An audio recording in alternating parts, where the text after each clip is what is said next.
You're listening to a CNA podcast. So hi everyone, welcome back to another episode of Heart of the Matter with me, Stephen Chia. And today, guess what? We're all going clubbing. Don't worry, it's not the tum-tit type. We're talking about country clubs here. Because that was actually one of the 5 C's that we talked about when we had the Singapore dream, so to speak. And access to these clubs could set you back anywhere from several $1,000s to more than $500,000 for the top-end golf clubs. With the recent announcement that the Singapore Land Authority will not renew the lease for Raffles Town Club, we want to find out if there's still a future for such clubs in land-scarce Singapore. Aside from land restraints, are there also changing aspirations among the younger generation? Can clubs adapt? Do they need to? Should they? And do clubs even actually matter to this new generation? With me to chat about this today are Desmond Tay, President of the Club Managers Association and also GM of Singapore Recreation Club. Hello everyone, happy to be here. Jean Loh, she is CEO of private social club 1880. Hi everyone, nice to meet you. And property consultant Nicholas Ma. Hi everyone, happy to be here. All right, let's start with Raffles Town Club, because when it was announced that the site will not be renewed for the club, a lot of members and staff expressed sadness and shock, but others said they should have seen it coming. The writing was on the wall. Desmond, you've been working in many clubs since 2012. Have the reasons for people joining a club changed? In the past, people join country club because of the exclusivities, as well as for the prestige, as well as the elite community.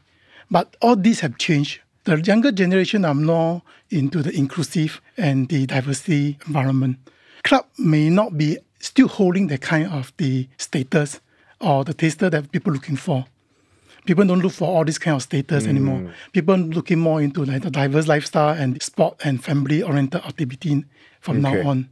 So that exclusivity, that was the key, a bit of something to show off to other people that I've arrived in life. Yeah. But if we scan the scene in Singapore, the clubs that exist, some like the Singapore Swimming Club, for instance, have been around for a very long time. It's very local, very family-oriented, and it has a bit of a legacy. It's been around for around 130 years. Then there are others like the American, the British clubs, which cater to largely expats who may be here in Singapore for only a period of time. Well, some would argue that these clubs are only for the privileged, but others say that it's actually a very strong social aspect to these clubs as well. And Jean, I'm going to ask you this because your club is very much about that social aspect as well, right? Yeah, absolutely. 1880 believes in conversations and how conversations can progress us and how it helps us evolve. We don't have the facilities, right, but we do have a lot of programming and events. But why would people want to come join a club and just have conversations? I can do that over coffee without joining any club. We've learned through COVID that people need community. Maybe increasingly we're finding it hard to find that community, and also a safe space to have difficult conversations, interesting conversations. A casual coffee may not engender that kind of depth in conversation. So it's largely networking too. Are people going there looking for business opportunities to collaborate, things like that? Yeah, absolutely. So we also have a co-working space that lends itself to people who are doing things. So we have one rule for membership is that people need to be curious and interested. That on when you apply? Well, yeah, absolutely. How do you qualify? How curious are you on a scale of 1 to 10? Yeah, absolutely. Curiosity. And we say our members are building Asia for the next 50 years. That's how we exist. So it really is two ends of the spectrum. I mean, what Desmond was talking about is entirely different. Your demographic, her demographic, entirely different, right? Yes. So Nicholas, what do you make of all this? Because amidst of all that, Singapore is land scarce and we're starting to take back some of these clubs, take back golf courses. When you look at the trends of what younger people want, and because everything is available at the community centre now, in fact, they're really nice, hubs with all these facilities. So is being a club no longer as relevant? And how does it play into the whole equation in terms of our land and land use? It's interesting you bring up these community centers. In fact, they renamed themselves as community clubs.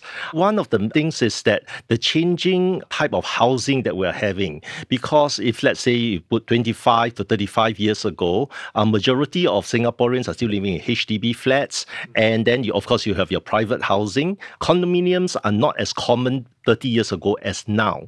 And right now, with the proliferation of condominiums all over Singapore, you find that some of the facilities that in the past, 30 years ago, that could only be found in country clubs or social clubs, swimming pools, tennis courts, sporting facilities, and so on, are now also available in many large condominiums. And so there comes a stage where some of the condo owners feel that, well, out of the 5 Cs, I've achieved maybe 4 of them. I don't really need a country club because I can have some of these recreation facilities right at my doorstep.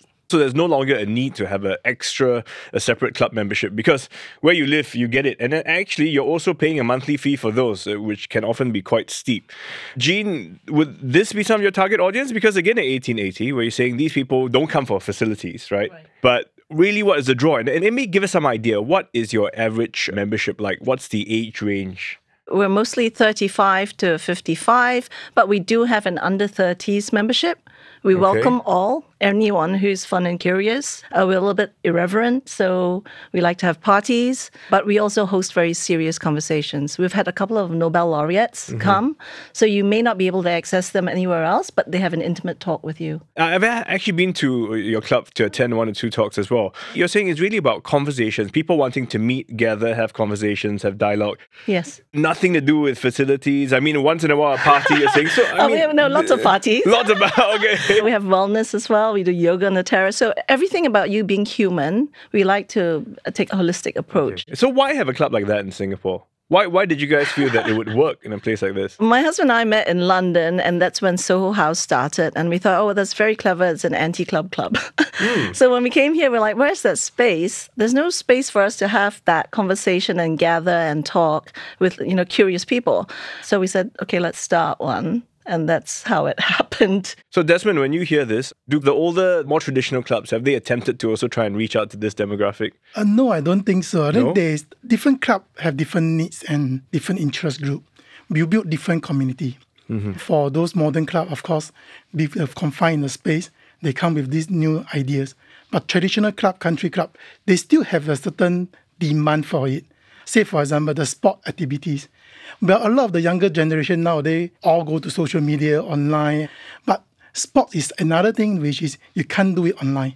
You still need a lot of physical participation and all these things. But why would they want to join a club, pay $100,000 when they can just go to, their neighborhood hub and book the squash court, tennis court, things like that? Precisely. You see, in your own neighborhood, you always play within your own small community. But if you want to enlarge to play together with a fellow in the same interest, in the same sport group interest, you will come together.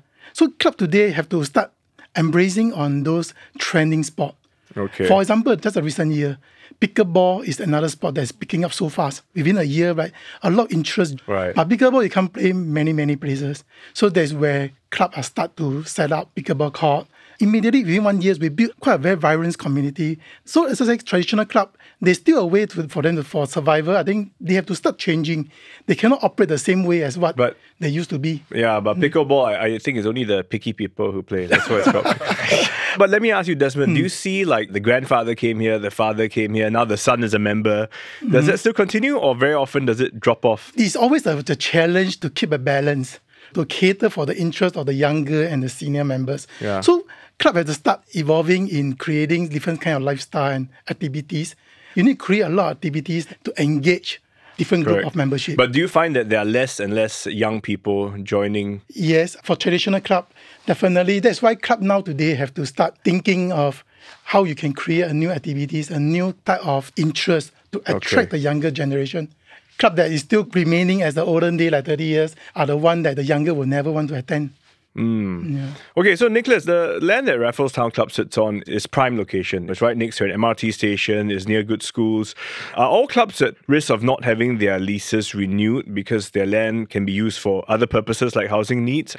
How does the government take into consideration whether to give or not give a new lease of land?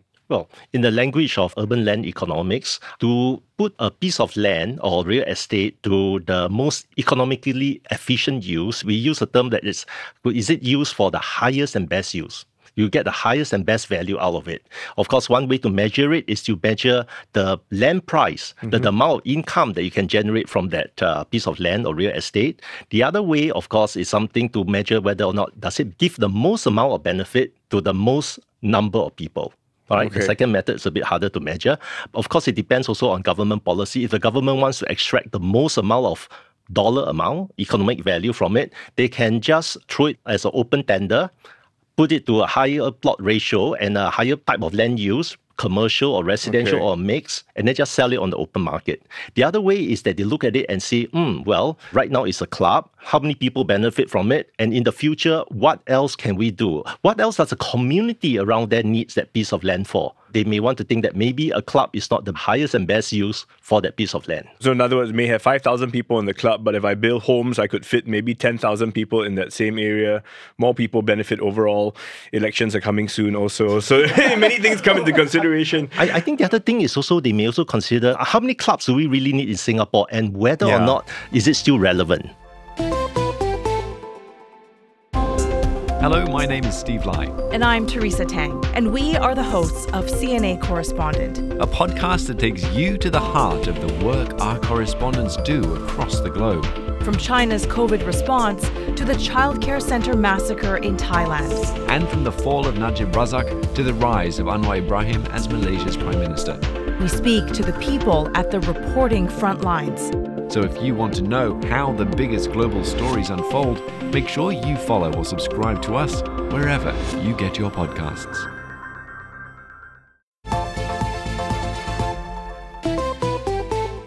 When you go to the economic point of view, because these clubs help us understand, basically when they bid for that land for whatever 80-year lease, maybe, I don't know, they pay X amount of dollars and they get to run it out, right? So they try and make as much money as they can. But when the club closes, like Raffles Town Club, who keeps whatever money remaining if there's any? Raffles Town Club is a proprietary club. So there are two types of club, a members club and proprietary club. In a members club, the members actually are like shareholders. They own the assets of the club. In a proprietary club, basically it's run by a company and the members are like customers. So in the case of a proprietary club, you buy a membership, the lease of the land is 30 years, your membership is for 30 years. And then at the end of it, basically your membership expires. It's like your COE. Once it runs out, it's just used and gone. There's nothing back. In another scenario, let's say the government allows this club to continue to extend their lease for another 30 years.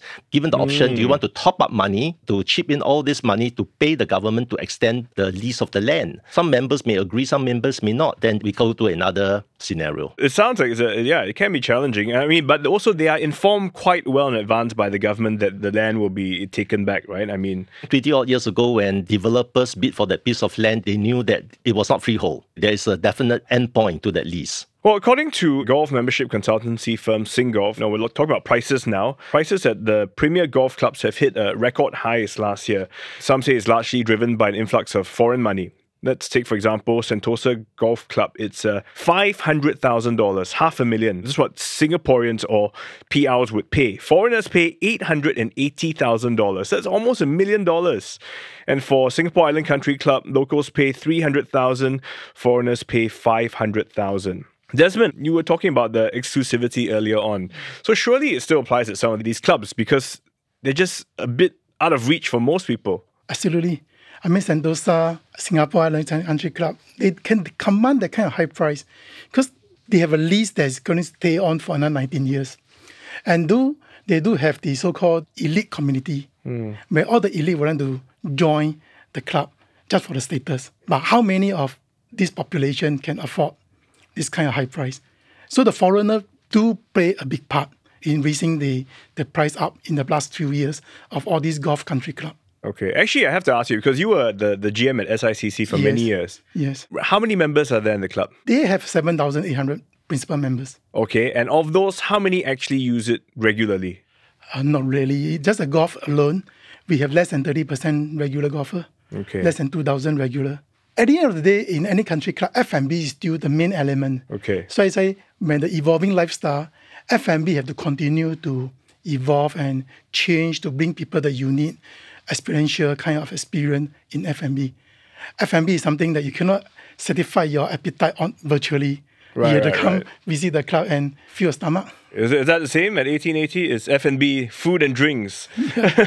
So everything we do is an aid of conversation. So if you break bread with someone, you're more likely to be their friend. Our chef is an amazing chef, so our food offering is wonderful. I would say it's the best Sunday roast in town. And I lived in London for 17 years. I'm sure, yeah. No, I lived in London for 17 years, and I would be hard-pressed to find a better one. Yeah. Well, there are other clubs, like there's a Pall Mall, there are a few others which are just social clubs. These clubs, again, I guess targeted to a very specific group of people, right? Well, not necessarily, because we actively look for diversity. So if you run a not-for-profit and we love what you do and we think you're doing something amazing, we would actually gift you a membership. Oh, okay. Yeah, so we build diversity, and we're also targeting a 50-50 male-female mix, because most of the older clubs are male-oriented. Right. Give us some idea, what's the range of your membership prices like? Single memberships are 6,000, so it's very affordable. If you're under 30, it's half of that. And the monthly subs are also very affordable. We make sure that our food offering is a very high-level food offering, but we price it below market. So you do get value. You attend all the salons for free. Parties, of course, is different. You pay for the F&B. So I guess the question is, how do clubs continue to stay relevant with the times? And it sounds like you're going to have, I guess, varying types of clubs to cater to different types of groups of people. But in your opinion, maybe, Desmond, you've been working in this industry for a long time. Do you see more clubs starting to close as the years go on? Because you go to clubs, and honestly speaking, very often, some of them are just like my father's friends, you know? You're right. Club have to change, have to start changing to embrace on technologies, to start engaging, to increase the member experience. And club can do more for the engagement or contribute to the community. Especially to the younger generation nowadays, you need to embrace on more CSR, even ESG initiative. Because the younger people nowadays, they are more towards the contribute to the societal benefit and return to the society. But do you still feel that in the long term that there will be more clubs in the future closing down because there's just less demand for it? That's unavoidable with the necessity of the government who need the land used for the growth of the population. So there is no choice, but the remaining club will still have their role to play, to continue and to satisfy some of the need of the members and the community. If I'm going to join a club now, think about where it is they're based, the land, how much of the lease is left. Right? Yeah, very important. I mean, right, Nicholas? Yes, I think the remaining lease does play a big part, because it's the government has already announced that for golf courses, and I think some of the clubs that are sustaining their value is because they have golf courses like Sentosa, SICC and so on.